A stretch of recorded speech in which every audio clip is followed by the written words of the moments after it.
प्रणाम। जय श्री राधे कृष्ण। आज मैं आपके साथ एक बहुत ही अद्भुत टॉपिक के ऊपर बोलना चाहती हूँ और ये टॉपिक है कि माता पार्वती ने शिव जी को पाने के लिए किस तरह की तपस्या की। अगर हम उनकी तपस्या को समझ पाएंगे तो हमें ये समझ में आ जाएगा कि ये जो हमने मनुष्य का जन्म लिया है ये हमने क्यों लिया है और हम क्यों आए हैं यहाँ पर और इस शरीर में आए हैं। तो हमें बहुत सारे दर्द महसूस होते हैं। हम यहाँ पर आए हैं, हमें दुख दर्द का हमेशा सामना करना पड़ता है। तो इसका क्या पर्पज़ है, क्यों आए हैं हम यहाँ पर? कई बार ऐसा मन में बहुत सारे सवाल हमारे आते हैं कि हम क्यों आए यहाँ पर दुख झेलने के लिए। लेकिन अगर हम पार्वती माँ के बारे में सोचें और उनकी लाइफ जर्नी को देखें तो हमें हमारा भी पर्पस और हमारी जर्नी बहुत साफ साफ नज़र आएगी। जब एक इंसान यहाँ धरती पर पैदा होता है तो ऐसा कहते हैं कि उसके जो पुराने कर्म हैं, पिछले जन्मों के कर्म, वो सब उसके साथ यहाँ आते हैं और उस हिसाब से उसको जीवन मिलता है। इसीलिए यहाँ पर सुख दुख तो होते ही हैं। इस बात को हमें एक्सेप्ट करना है कि यहाँ पर कभी खुशी कभी गम, कभी कुछ अच्छा चलेगा कभी कुछ बुरा होगा। और यही है इस धरती पर जीवन।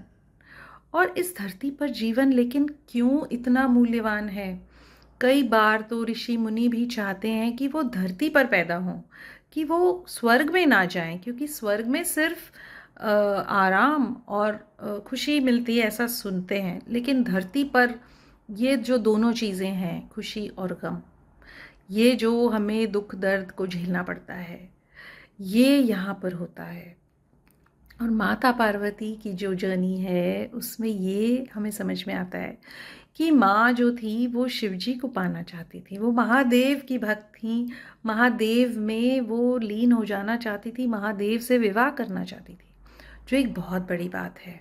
अगर हम देखेंगे तो माता पार्वती एक्चुअली अपने ही अस्तित्व को पूरी तरह से शिव जी में मिलाना चाहती थी। ये उनका उद्देश्य था और ये इतना नोबल उद्देश्य है। अगर आप सोचेंगे हम यहाँ पर धरती पर आते हैं क्या खुशी को एंजॉय करने आते हैं या दुख झेलने के लिए आते हैं? नहीं, ये सब तो होता रहता है। हमारे कर्मों के हिसाब से हमें फल मिलते रहते हैं, कभी खुशी कभी गम, कभी कुछ अच्छा होता है कभी बुरा होता है। लेकिन हम यहाँ इसके लिए नहीं आए हैं। माता पार्वती की तरह हमने यहाँ जन्म लिया है अपने अंदर के शिव को ढूंढने के लिए। वो शिव जो हमेशा हैं हमारे अंदर, हमेशा चमक रहे हैं रोशनी की तरह, लेकिन हमें दिखाई नहीं दे रहे क्योंकि हम बाहर की तरफ ध्यान देते हैं, क्योंकि हम सुख दुख पर इतना टाइम वेस्ट करते हैं कि अरे माँ क्यों मुझे दुख दिया, अरे भगवान क्यों मुझे इतनी मुसीबत मिली।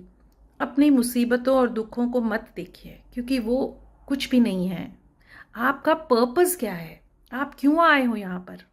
क्योंकि आपके अंदर जो शिव बैठे हैं वो हर पल आपका इंतज़ार कर रहे हैं और ये देख रहे हैं कि आप कब ध्यान करोगे, कब उन शिव को मिलोगे, कब उनके अंदर लीन हो जाओगे इतने ज़्यादा कि आपका ये जो मनुष्य जीवन है इसका कोई और मतलब नहीं होगा, कि आप टाइम वेस्ट नहीं करेंगे ये सारी चीज़ों पर, सुख दुख के बारे में सोचकर कि मुझे ज़्यादा सुख मिले और दुख ना मिले।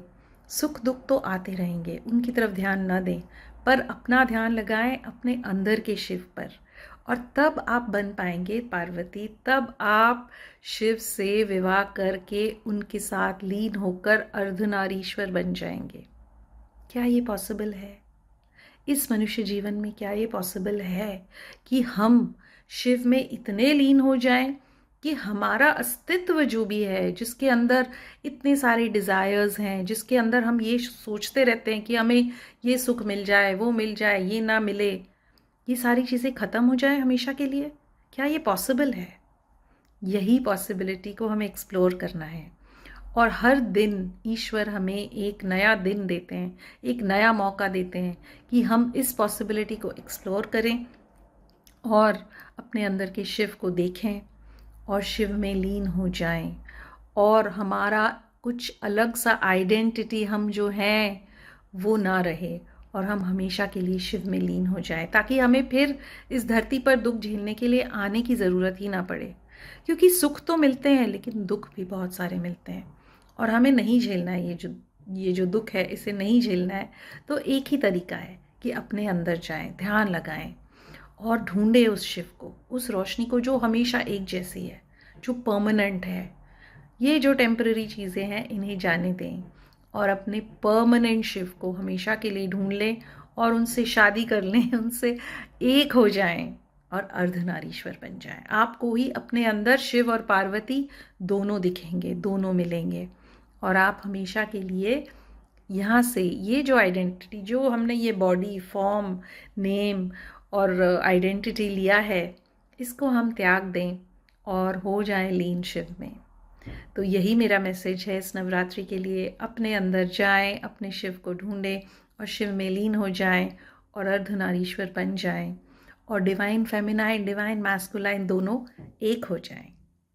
जय माता दी, जय श्री राधे कृष्णा, ओम नमः शिवाय, जय Shiv Shakti. Thank you so much.